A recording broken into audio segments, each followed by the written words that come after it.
గరుడవేగ రామ్ గారు.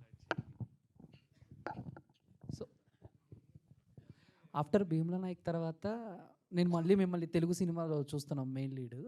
సో ఎందుకు ఎక్కువగా తెలుగు సినిమాలు చేయట్లేదు అని?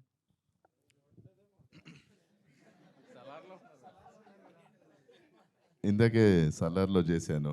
Salaar okay sir, Salaar okay. But ఎక్కువగా ఇప్పుడు బకాసూర రెస్టారెంట్ చేస్తున్నాను. కొన్ని చేయలేకపోయాను బికాజ్ తమిళ్లో తెలుగులో చేస్తుంది కొన్ని ప్రాజెక్ట్స్, దానివల్ల చేయలేకపోయాను. I always love to do Telugu cinemas. Sir సల్లర్లో కేజీఎఫ్లో మాకు మార్క్ అయితే క్రియేట్ చేశారు. సో ఈ మూవీలో కూడా కొంచెం అంటే ఆ కోవ కాకుండా వేరే టైప్లో ట్రై చేశారు. మొత్తానికి ఎందుకు ట్రై చేశారు ఈ మూవీ? అంటే స్టోరీ స్పెసిఫిక్గా ఏం నచ్చింది మూవీలో?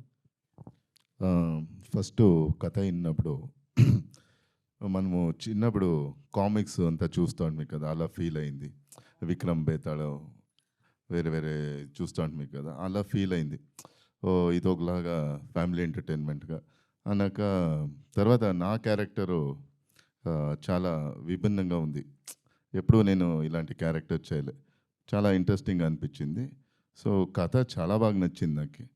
సో ఇంకా చేయడం అనేది జరిగింది. ఓకే సార్, రామచంద్ర గారు చెప్పండి సార్. మీరు చిన్న సినిమా నుంచి పెద్ద సినిమాలు అన్నీ బాగా చేస్తున్నారు. ఇటు ప్యాన్ ఇండియా మూవీస్ చేస్తున్నారు. ఇప్పుడు సలార్ 2 ఉంది, అదే కేజీఎఫ్ 3 కూడా ఉందా సార్ మీది ప్రాజెక్ట్? అది ఉంది సార్, దాంట్లో నేను లేను.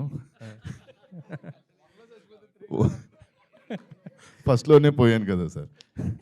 సలార్ 2 ఈ మంత్ ఎండింగ్ ఏదో స్టార్ట్ అంటున్నారు సార్, ఏమైనా అప్డేట్ ఉందా? తెలీదు సార్. ఇప్పుడు ప్రస్తుతం డ్రాగన్ నడుస్తోంది ఎన్టీఆర్ రోడ్ది, అది అయినాక దే విల్ స్టార్ట్.